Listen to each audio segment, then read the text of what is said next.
Tight Beats Entertainment.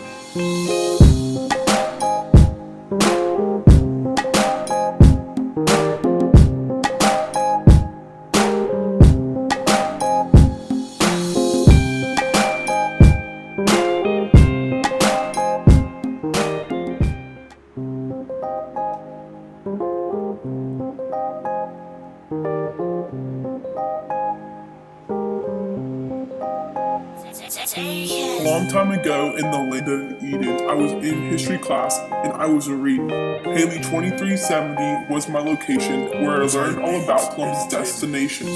1493 was the book we were assigned by Charles C. Mann, who taught us Columbus answered divine. Everyone thinks he was a really nice guy, but after all this reading, I'm like, look, nice try.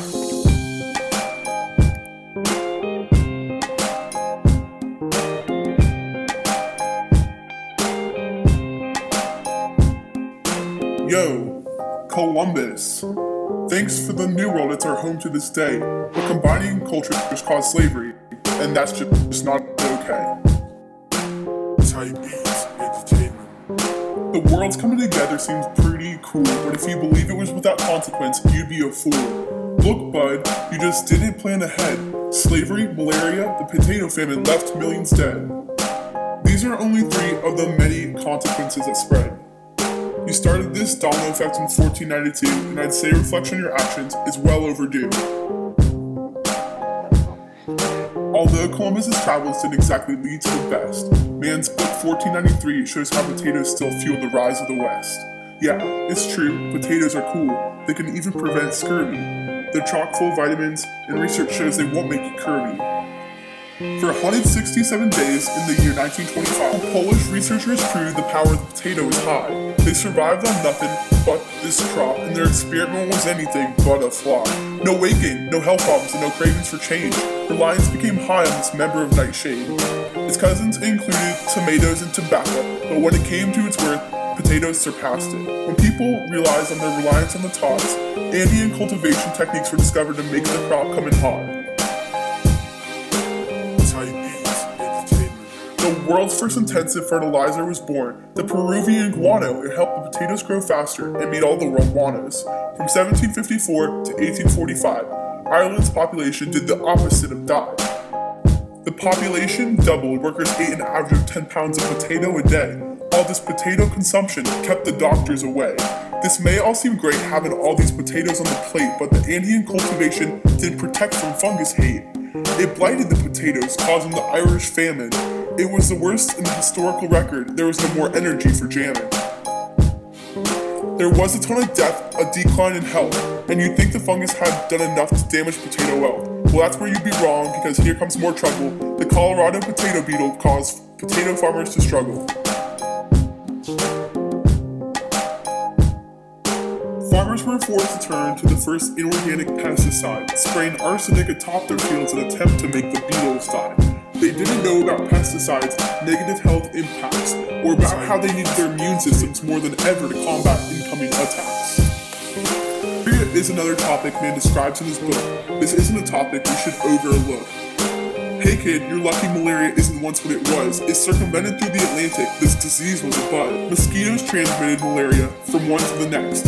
Fever and chills would be as good as your health gets. In 1492, when Columbus's crew landed in La Isabella, it rained a whole bunch. Sucks they didn't have umbrellas. The crew felt real sick. They titled it tertian fever. The word itself came from the Latin 3, for the amount of days in sickness and fever. Researchers and historians like David Cook from FIU believe malaria didn't exist before 1492, but rather the disease in their bodies had possibly been dormant until angrily bursting, much like the home of a disturbed mind. Cook speculated that it came from Spain, which, like Europe, was rife with disease. Many places were boiling over with sickness. A ton of countries. This was one of the effects of the Columbus Exchange. Lots of sickness due to change. Thanks to Samuel Cheek, a 17th century merchant, we have an account of how to recognize such a burden. February 8th, I was feeling pretty ill. It was my 7th time round, dancing with the chills. The 10th, the 12th, my fever got worse, and it took 9 weeks to rid my sickness curse. Type Beats Entertainment. On the first day of tertian fever, malaria gave to me a lifetime of sickness. 1 day of sickness, a 2nd day of quiet, a 3rd day of sickness, and a never-ending cycle of poor health.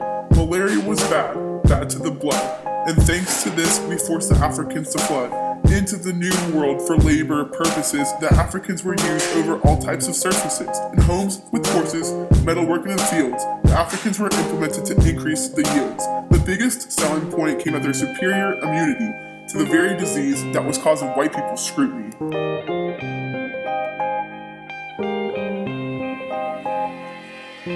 Those from Africa were accustomed to the heat and mosquitoes, but when they came to the New World, they had disease freedom. Unfortunately for them, that was their only freedom. Chattel slavery was bad, no breaks for freedoms. Malaria was a big player in the Columbus Exchange because it hit the social concept with a big bang. The disease was a buzz despite your social position, and due to the mosquitoes, it influenced African transition.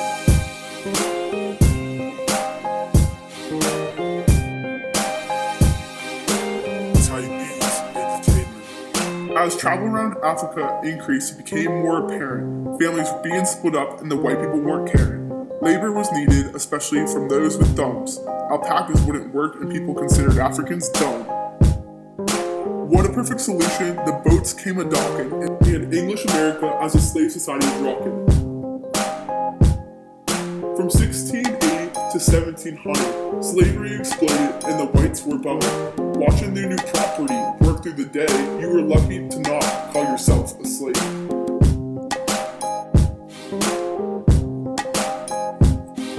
So in conclusion, Columbus, my letter may be long, but your impact lasted longer. Took 16 presidents to make slavery a gone. And malaria, man, that disease sure spread. Because of your discovery, millions were left dead. Thank God that the potatoes are back. Got hella French fries in my sack. Sure, thanks for America, but the world could have been better. Maybe if we went down and cleaned up all the cheddar. Undiscover America, and then you would see the world would frolic, disease and slaves were free.